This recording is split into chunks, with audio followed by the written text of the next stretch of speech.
Wait, don't click away yet.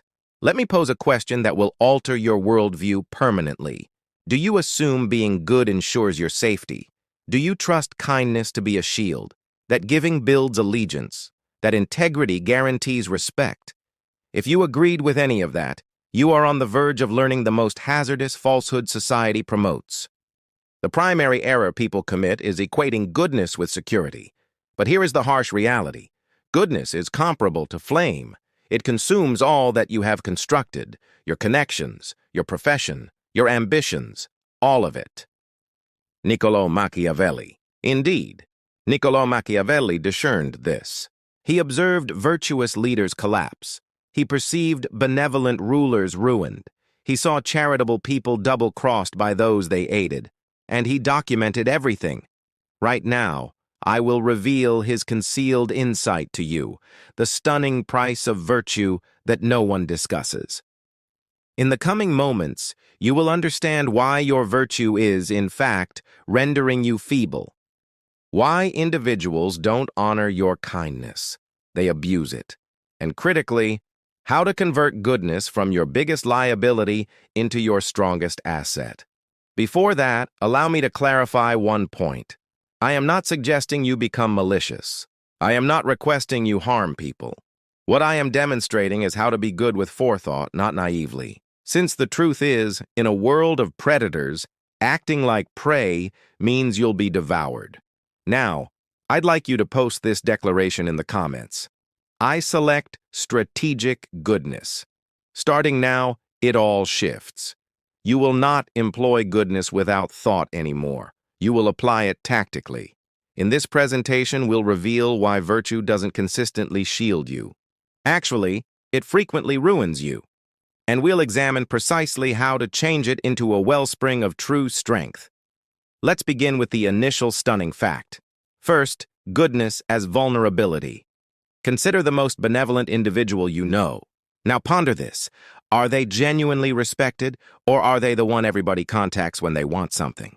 The reality is, being good makes you exposed, not safe. When you're perpetually kind, people begin viewing you as foreseeable. They know you will not resist. They know you will not refuse. They know they can mistreat you because you're too affable to react. You turn into the workplace pushover, the companion who always covers the bill, the relative who constantly agrees to assist, even to your detriment. Let me describe this individual. He was the finest team leader I ever knew. He constantly assisted his team, always protected them, always prioritized their needs. Do you know the result? They advanced someone else instead of him. What was the reason? Because agreeable people don't appear as leaders. They appear as subordinates. People don't honor your virtue. They abuse it. Reflect on it. When an individual is constantly ready to assist, their assistance loses all value. B. When a person fails to set limits, people will continually violate them. When a person never reveals aggression, people presume they lack it.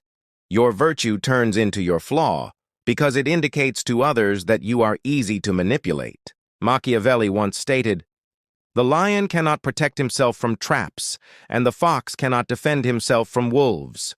One must therefore be a fox to recognize traps and a lion to frighten wolves." You've been attempting to exist as prey in a world of predators, and that is precisely why you are repeatedly harmed. Post this declaration in the comments. I safeguard my energy. 2. The generosity trap. Here is a concept that will astound you. The more you provide to others, the less they value it. I realize that seems counterintuitive, but listen. Charity produces temporary acclaim. Individuals applaud you. They speak kindly. They inform everyone of your excellence. It's a great feeling, correct? But with time, a warped dynamic emerges. Your giving fosters reliance, expectation, and ultimately, bitterness. Allow me to detail the reason. Assist someone one time, they're appreciative. Assist them a second time, they're thankful. But assist them 10 times, they begin to anticipate it. Your extraordinary benevolence becomes their baseline. If you ever cease assisting, they won't recall the 9 instances you agreed. They will recall the single instance you refused. Abruptly, you are the egotistical one. You are the villain. Consider parents who perpetually give their children all they desire. Initially, the children are thrilled and grateful, but shortly, those presents become anticipated. The new phone is no longer remarkable. It is simply what parents do. And if the parents ever refuse to purchase something, the kids become upset and label them unjust. This exact pattern occurs in friendships. As you consistently pay the bill at meals, you consistently transport everyone, you consistently assist people with relocating. Initially, they value it. But over time, they cease expressing gratitude. They just presume you will manage it. Wherein, and should you ever require them to reciprocate, they are abruptly unavailable. This is the snare of giving. You provide and provide until providing defines you. And the instant you require reception, or merely halt giving, you turn into the antagonist in their narrative. Your relentless charity doesn't create allegiance. It creates dependency.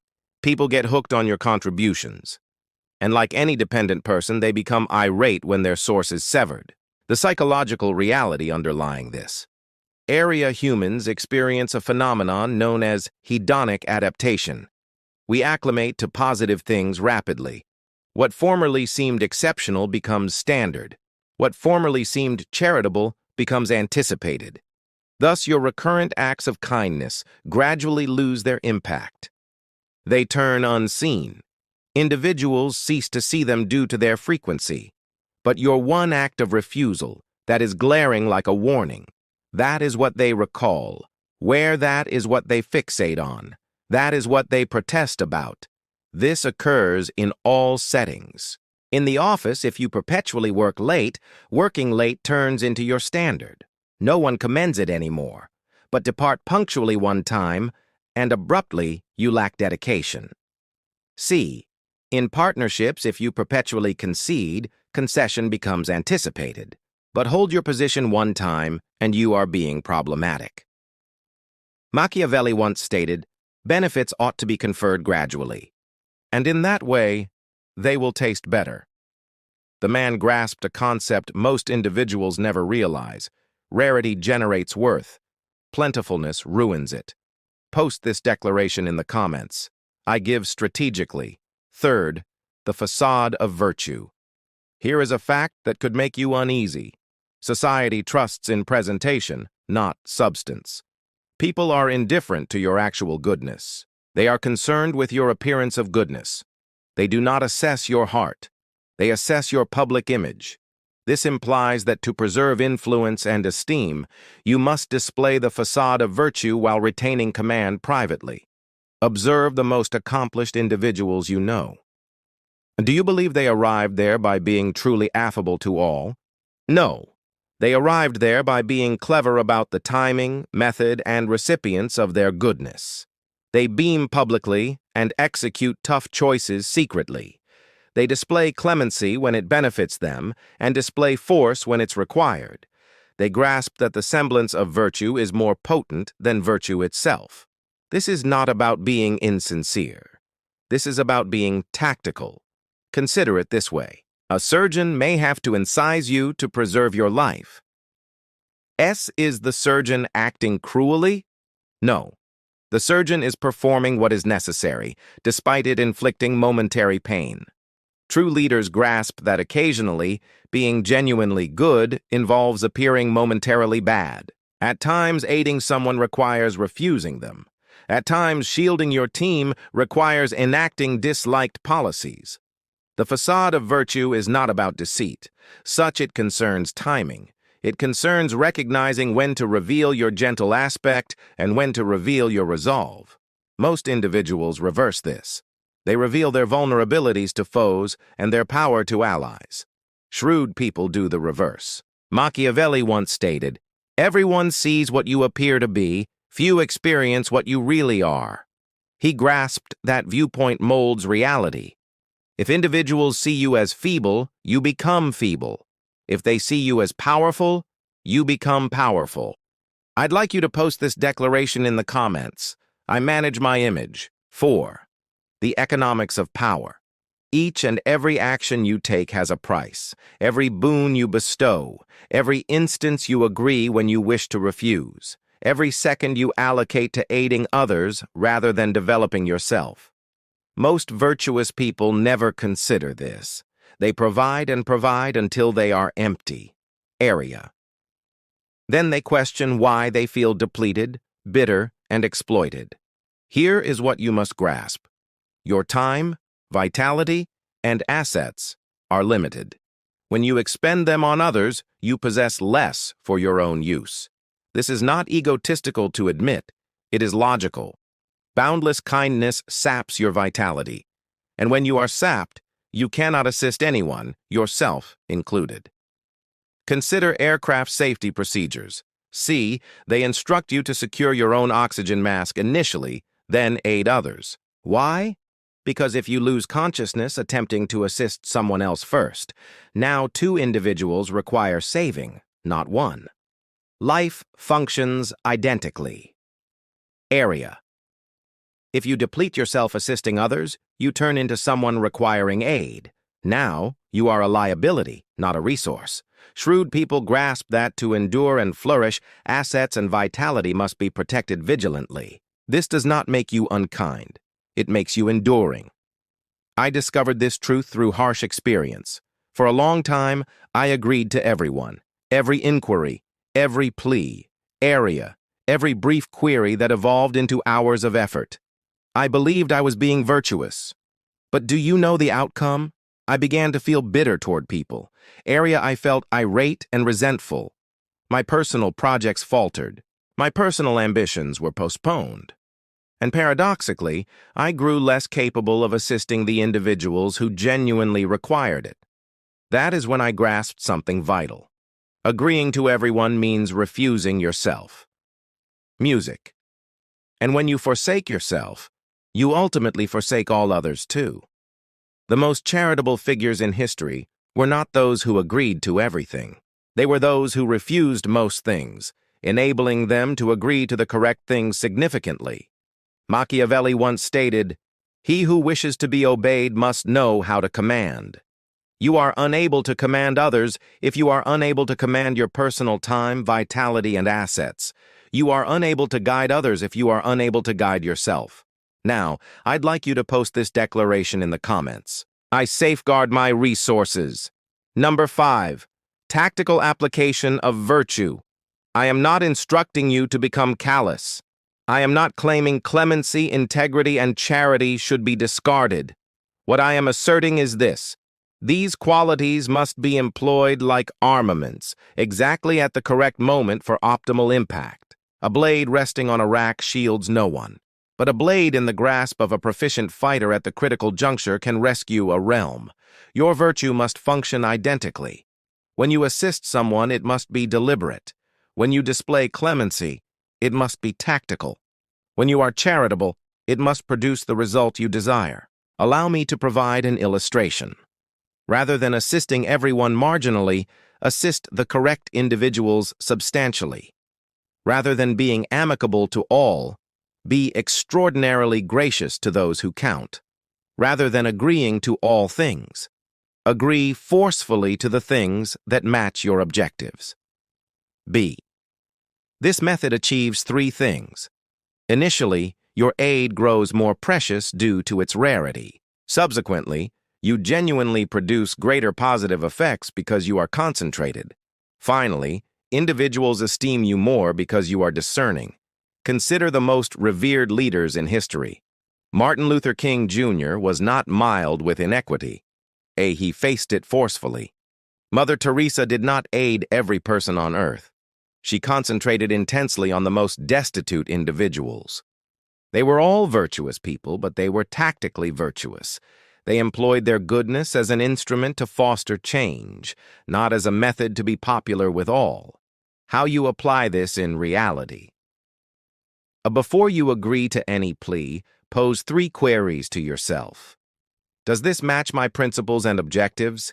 Can I perform this without draining myself? Will this individual value and honor my action? If the reply to any of these is negative, you don't simply refuse. You refuse graciously, but resolutely. When you do agree, you commit completely. You offer your maximum effort. You generate tangible value. You produce a significant impact. In this manner, your affirmations count. Your aid is recalled. Your charity fosters allegiance instead of expectation. Machiavelli once stated, "The promise given was a necessity of the past. The word broken is a necessity of the present." What he signified is this: occasionally, honoring your pledge to one individual requires violating your pledge to another. Occasionally, being good to your relatives means being resolute with your colleagues. Occasionally, shielding your ambitions means letting down people who wish to exploit your time. Tactical virtue is not about being egotistical. It is about being impactful. Post this declaration in the comments. I select effective kindness. Number 6, the illusion of gratitude. Here is a concept that will alter your view of human nature permanently. Thankfulness is fleeting. I understand this may be painful to accept, but it's factual. The boons you bestow on people, the aid you offer, the concessions you endure, they all have a shelf life in others' recollections. Recurrent favors cease feeling like kindnesses and morph into duties.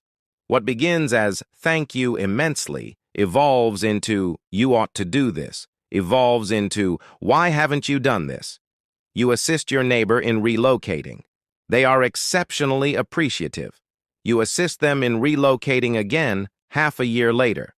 Still appreciative, but less enthusiastic. You assist them a third time. Now they simply anticipate it. The fourth time, they must relocate. They do not even inquire. They just presume you will assist. And if you are unable, abruptly, you are the villain. This is human psychology. We acclimate to positive handling. We cease to value it. We begin perceiving extraordinary benevolence as standard handling. Ultimately, individuals recall the benefit they gained from you, not the benevolence you extended to them. This design recurs universally. In partnerships, offices, friendships, and homes, the individual who perpetually agrees becomes the individual everyone anticipates will agree. The dependable assistant becomes the default selection for every issue. And when that individual at last establishes a limit or refuses, they are handled as though they have violated everyone's confidence. The more perpetually benevolent you are, the less your benevolence is prized. The more accessible you make yourself, the less remarkable your accessibility becomes. The more you provide without requesting reciprocation, the more individuals presume your providing incurs no expense to you. This is the fallacy of gratitude. We believe that performing more virtuous acts will cause people to be more thankful. But in reality, it causes them to be less thankful because they anticipate more virtuous acts. The individuals who value you most are frequently the individuals you assist least often. The individuals who fail to appreciate you are typically the individuals you assist most regularly. This does not imply people are malicious. It implies people are human. And humans instinctively modify their anticipations according to their experiences. Grasping this psychological fact does not mean you should cease being benevolent or supportive. It means you must be tactical regarding it. Establish limits. Make your aid contingent at times. Allow people to feel what it is like when you are absent to resolve their issues. Machiavelli once stated, "Men judge generally more by the eye than by the hand, for everyone can see and few can feel. People observe your current actions more distinctly than they recall your past actions. Such your previous benevolence becomes unseen. Your present deeds are what they assess you on." Post this declaration in the comments. I create lasting impact.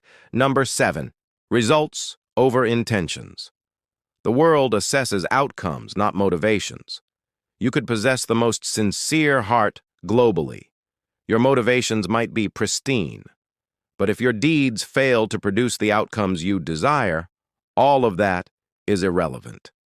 History fails to recall people who had good intentions, where it recalls people who achieved results. Let me pose a question. Would you prefer being recalled as someone very amicable who achieved little, or someone who may have appeared harsh but truly improved the world? Most individuals select the first choice as it seems more secure. But this is what they fail to grasp. Being recalled as merely amicable means being completely overlooked.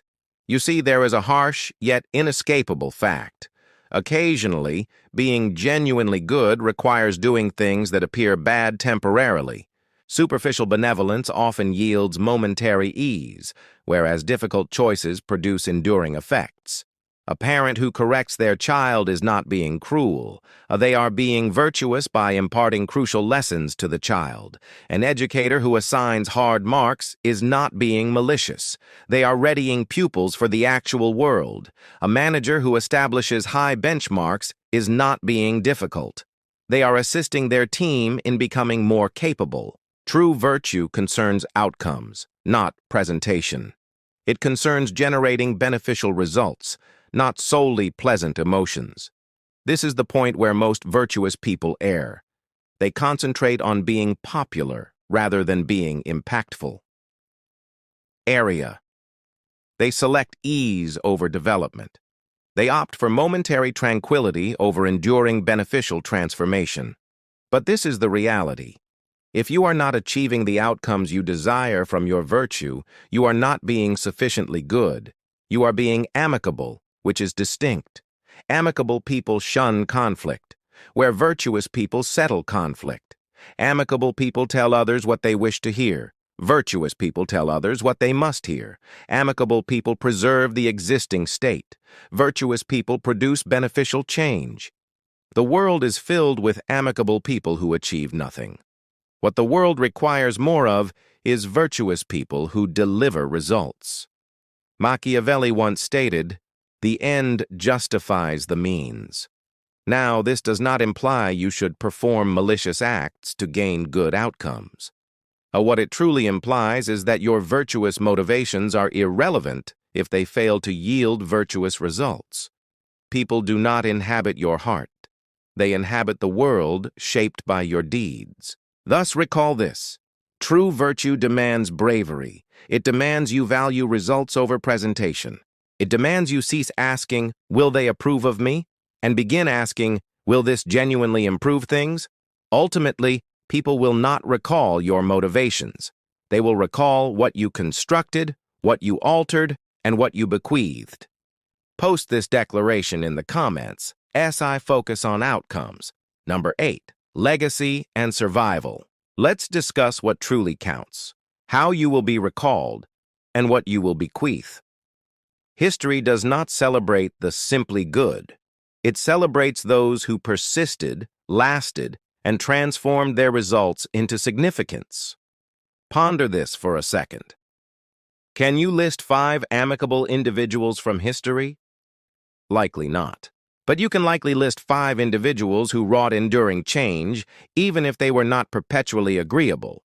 Steve Jobs was not renowned for being amicable. He was exacting, meticulous, and frequently challenging, but he fashioned products that altered how billions of individuals live.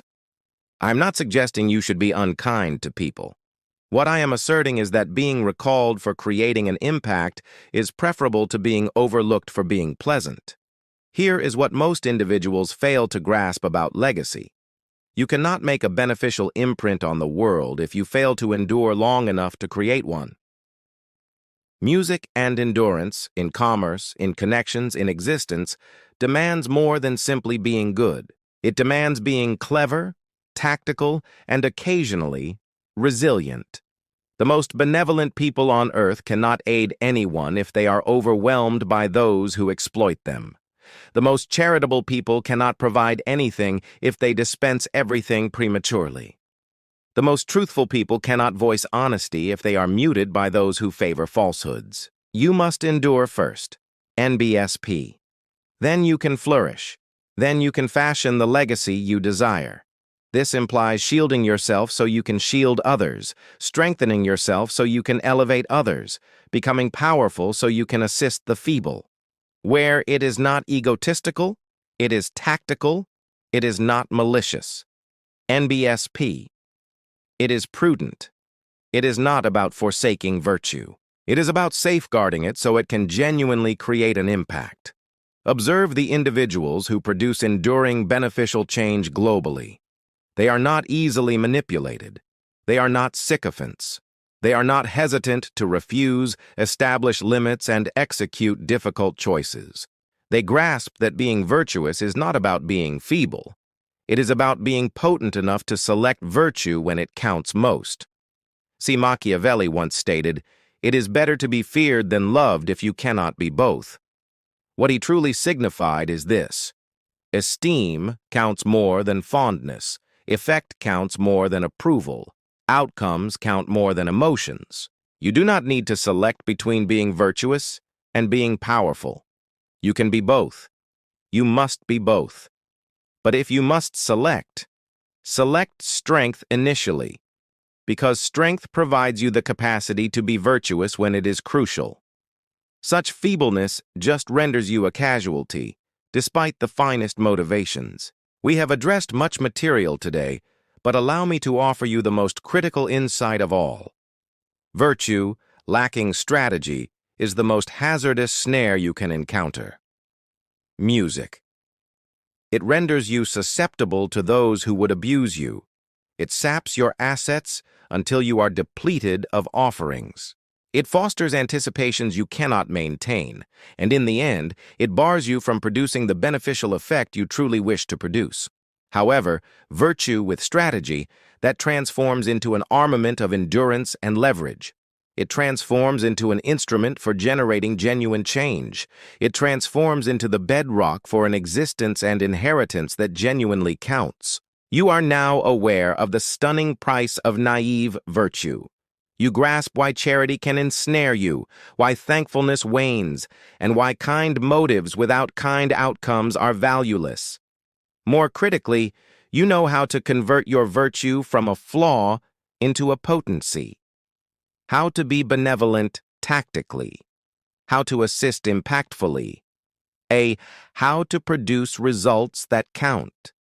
Before you exit this presentation, I need you to reach a conclusion.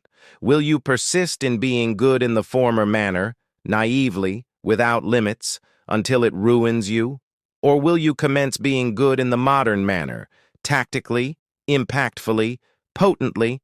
So this is the true query, and this is what will shape your destiny. Where will you permit virtue to enfeeble you? Or will you command it and convert it into strength? The selection is yours, but you now possess the insight to select sagely. If this presentation revealed something new to you, press the like button. If you desire more reality that contests your worldview, subscribe to this channel and activate the notification bell. And if you know an individual who must hear this dispatch, send this video to them. Your virtue is not your flaw, where, when applied tactically, it transforms into your mightiest asset. Post this concluding declaration in the comments. I command strategic goodness. Recall, in a world of predators, do not be prey. Be a guardian. Be someone who shields the vulnerable not via feebleness, but via sagacity, tactics, and power. Music. Thank you for your attention, and I will meet you in the subsequent video.